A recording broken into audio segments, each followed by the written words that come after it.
everybody, and welcome to another brand new edition of T Watches a Scary Movie. My name is T, and of course, we are talking scary movies. I appreciate you tuning in for another brand new episode. Remember, new episodes are guaranteed to go up every Wednesday night at 8:30 p.m. Mountain Standard Time, but as I put out a bunch of extra horror content throughout the week, the best way to not only get the Wednesday night episode, but other reviews, horror news, rankings, anything else I'm putting out with my horror content is to get subscribed to my link tree. And you can do that by going to linktr.ee/T Scary Movie.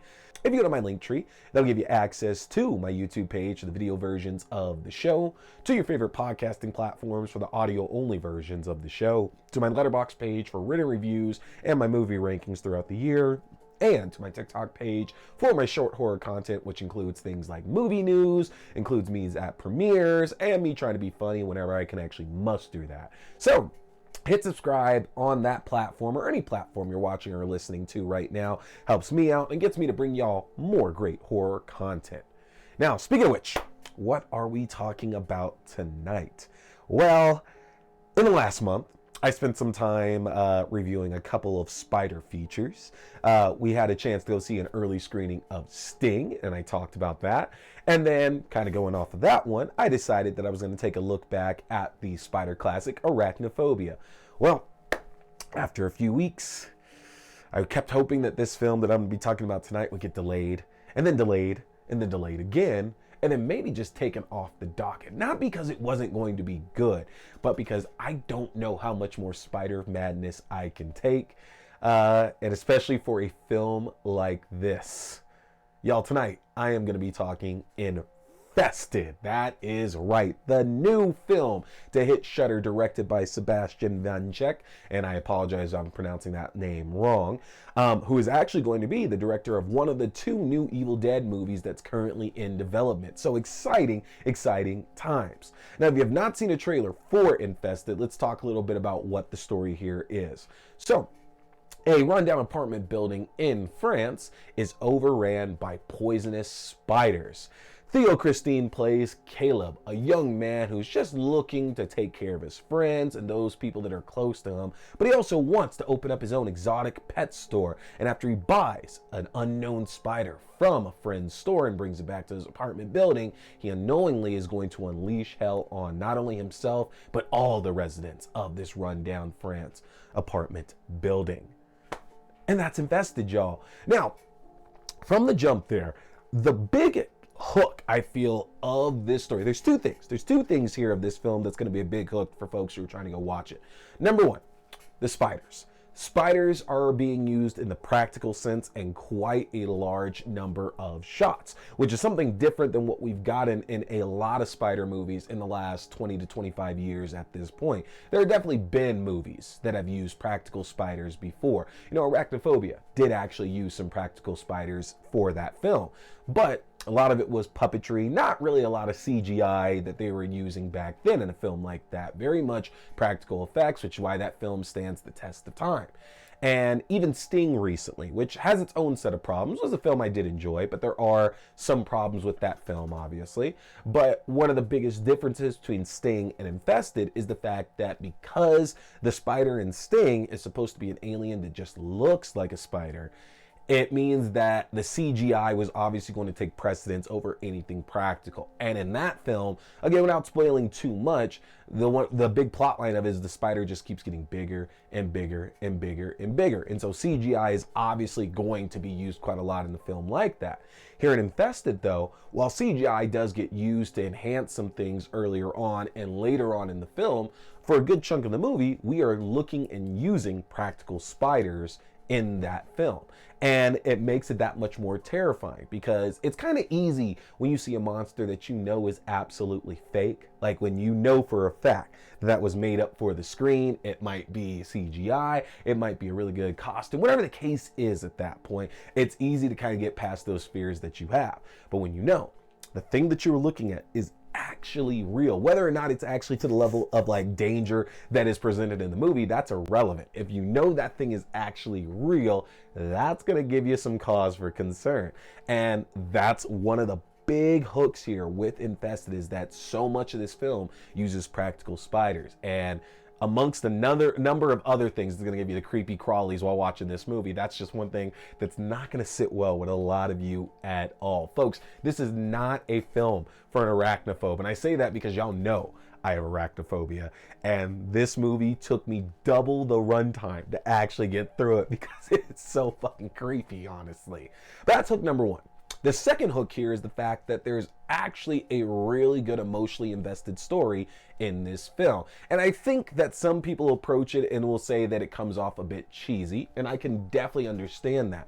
But then when you take the time to look back at a number of other creature features, number of other bug flicks that we've had, we typically don't get that great of an emotionally invested story. So this is something of an enigma compared to everything else that's kind of out on the market. Like even Arachnophobia. I think Arachnophobia is an amazing film. It's an almost perfect film, to be completely honest. There's good story, good characters, it's scary, it has everything it needs to be great. But I think the issue there with that, and it's not even an issue, let me take that back, it's not an issue.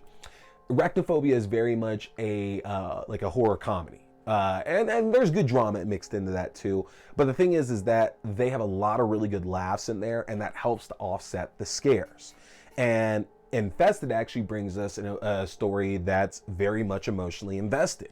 You know, we see Kaleb, and Kaleb is very, very earnest. He's very, very much like somebody who we can go for. And there's going to be comparisons out there, and I've seen them to films like Attack the Block for this movie, because you look at with what John Boyega did with the character of Moses in that, where Moses is this character who's rough around the edges, and you know, if you look at him from the outside, you're going to make all these assumptions about who he is and what he represents. But then as you get to know Moses more, Moses wants to take care of his friends. He's going to take care of his family. He's going to do the right thing for those people that are important to him, no matter what else that he's doing. He does have this code. And Kaleb is very much like that, though he is a little less rough around the edges than Moses is. Moses, you kind of feel that he's a kid that's doing a lot of bad things. He doesn't have the support system in place. Like, you know, we saw that in the film. Go watch Attack the Block. Attack the Block is amazing. Go watch Attack the Block. But with Kaleb, you know, we find out that there's been a lot of strife going on for him. Him and his best friend Jordy, they had this falling out, and we don't know what exactly caused the falling out, but a big plot point of Kaleb's is that him and Jordy were going to open up this exotic pet store, which kind of feeds into why Kaleb wanted to buy the spider in the first place. And we do find out what that reason was, and it's heartbreaking. It's absolutely heartbreaking, and it adds so much to Kaleb's character. But that's not the only thing as well. Kaleb and his sister share an apartment that was owned by their late mother. And while his sister Manon is trying to fix it up and trying to get it ready to sell off, Kaleb just can't let it go. He's very much holding on to the memory of his mother and sees it as a sign of disrespect that his sister would do this. And so there's a lot of strife between the two of them. And we also get more information on that a little later on as well, too.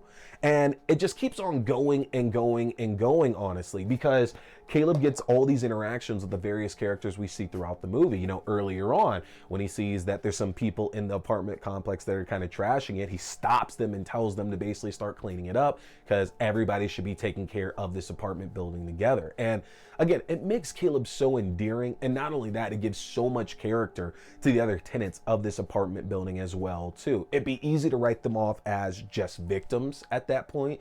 And a lot of them are. A lot of them are here just to get killed later on and steal that emotional investment for us. Makes it more impactful.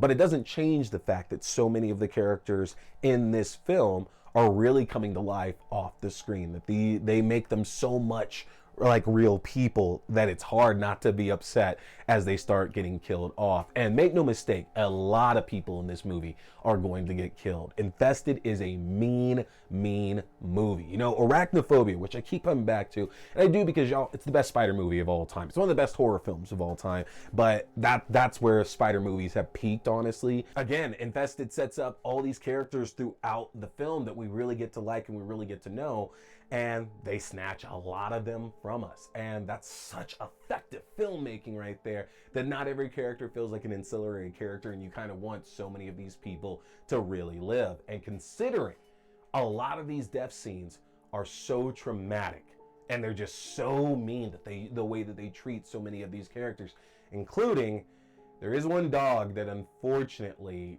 gets it pretty bad as well too. So I want to give that warning out because yeah, that did it. The type of dog as well definitely didn't sit right with me, and it's not going to sit right with a lot of you either.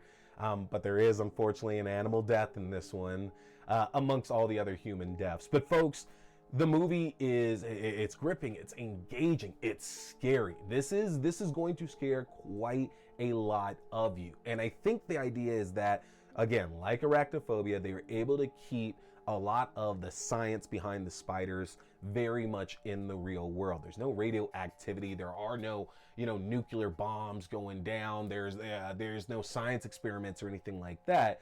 It's presented as a real spider, and unfortunately put into a habitat like it is just happens to cause more and more and more and more terrible things to happen as the film goes on. And it gets to a certain point where your belief might be a little, might have to suspend it a little bit, honestly, but it still seems in the realm of possibility, which I hope to God that is not a thing. I hope to God it is not a thing at all.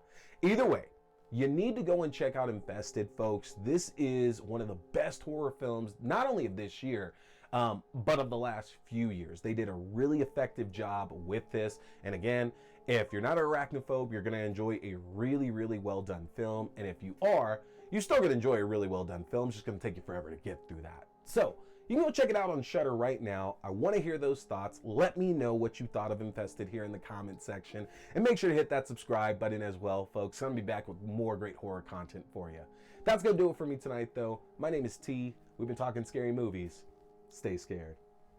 Boy here is a big fan of Fangoria. So, if you want to check out the world's best horror magazine that's out there, get a chance to get yourself your own subscription, which I just got my first one back in 2022, and I don't regret it for a second. But if you want your own Fangoria subscription, or you like the Fangoria merchandise, then head over to the Fangoria shop and use my link if you want to save yourself some money, folks. That's an easy one to remember. Just go to shop.fangoria.com/AXDEW. Again, that's shop.fangoria.com/AXDEW, or use my specific code AXDEW at checkout. You can save 20% off your entire order, and that implies 2 subscription and one-time orders as well. You don't want to miss out, folks, because with the magnitude of horror movies we've had released in the last few years, and with what we have on the horizon, Fangoria is going to be your #1 source for all that great, juicy, bloody information in the world of horror. So again, head to shop.fangoria.com. Hey there, folks! Thanks for tuning in to T Watch This Scary Movie. I appreciate you checking out another review or movie news, whether we're talking movies, TV shows, books, or games, whatever. It's all scary. Remember, you can check out new episodes every Wednesday night at 8:30 p.m. Mountain Standard Time on the YouTube page for video. That's youtube.com/C/Theron Reynolds Scary Movie. Again, youtube.com/C/Theron Reynolds Scary Movie. And you can check out the audio version on all your favorite podcasting platforms. Just search T Watch the Scary Movie or TWASM. Don't forget, my name is T. We've been talking scary movies. Stay scared.